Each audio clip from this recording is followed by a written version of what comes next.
What's up? Today we're going to be doing a quick review of the 50th anniversary of the Texas Chainsaw Massacre's Pretty Woman Leatherface figure by NECA.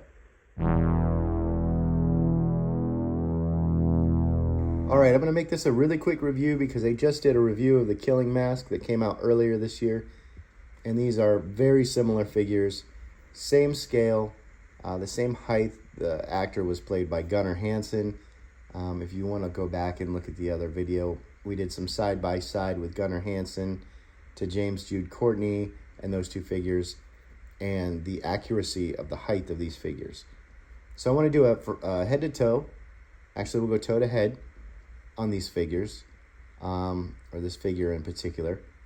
And I want to show you a couple things I've noticed. So first thing, pants and feet are the same sculpt as the Killing Mask, which is okay because it really hasn't changed throughout the film. That being said, I watched another guy's video and he pointed something out that's kind of important.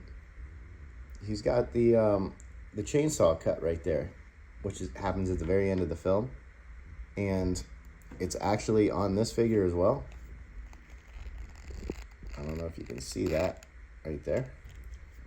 So technically, this one isn't screen accurate because that cut doesn't happen until the end of the film. Not a big deal. Super nerdy, nitpicky thing. Don't care.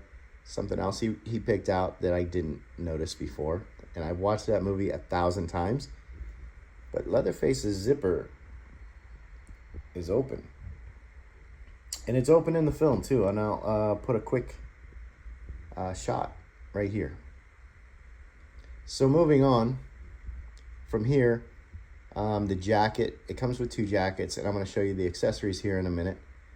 Tie is basically the same. Tie is made out of rubbery material, and it is very similar to that. I assume they use the same sculpt for the tie. Jacket is made out of rubber, and if you go, let's see, his little bracelet made out of charms, same bracelet as the Killing Mask, as it should be. Same chainsaw, it's just clean, as opposed to the Killing Mask version, which is bloody. Mine unfortunately came broken, and they did not fix the handle. The handle is on the wrong side of the, or the grip is on the wrong side of the handle. Also, not a big deal. The mask is incredible. It feels rubbery, the hair feels rubbery. It almost feels like you can take it off. Like I want to buy another one of these and just peel it off just to see what's underneath. But you can see, I mean, you can almost see inside the mask.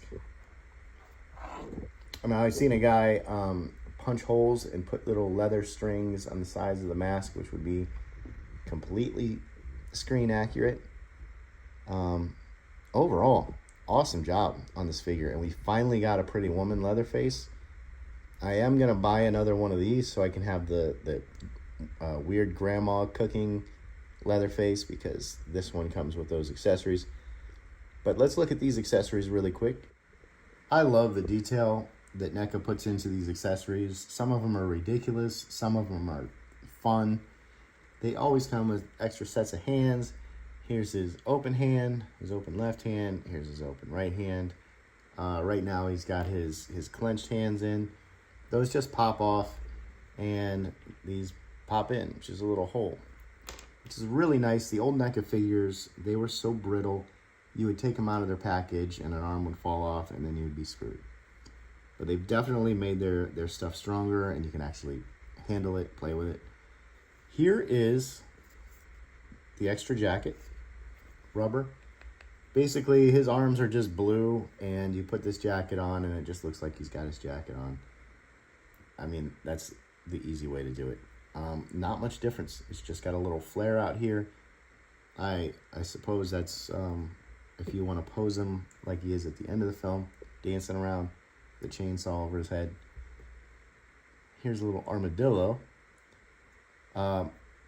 Weird accessory, but I understand it. There's an armadillo in the film. I want to say it's at the very beginning. Or it's in the film on the side of the road at some point. And I think he might get hit. I can't remember exactly. As far as his weapons go, you got a meat cleaver. You got his knife. And they really went into detail with the knife. It's got the leather loop on the end. And then again, his hammer, which is, I think for my taste, a little bit too small. I'll just go a little bit bigger with this thing. But the last thing that's kind of got me excited, because I wonder if they're going to do like Trick or Treat Studios did and make a dinner set. But here's a plate of meat. I assume it's human meat. Sausage like Franklin was eating in the beginning. It's a weird accessory, but I'm glad they put it in there, you know. I think it would be awesome if they did a cook and hitchhiker and Sally Hardesty and Grandpa. I don't know if we'll see that, but I would really love it if they did. Not really an accessory, but what every NECA figure comes with, they always put a backdrop in the box, which I end up throwing away most of the time. Kind of wish that I had held on to them. It's kind of a cool display feature, you know, if you could get some sort of case to put them in. Kind of cool. Unfortunately, the way these figures are built, they're very stiff. You can't really get Leatherface's hand on the saw when it's above his head like this, and this piece is broken. It came out of the box broken anyway.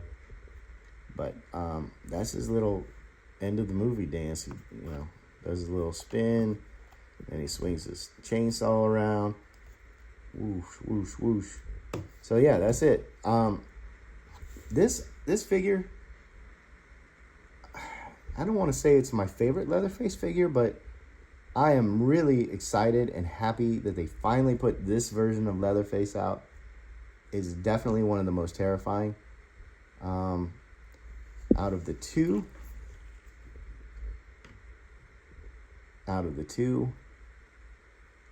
gosh, I mean, I got to give it to the Killing Mask. He's the Leatherface that we know, but look at this face. I mean, that might be the more terrifying Leatherface. And that's it. Thank you guys for watching. Like and subscribe. We'll see you next time.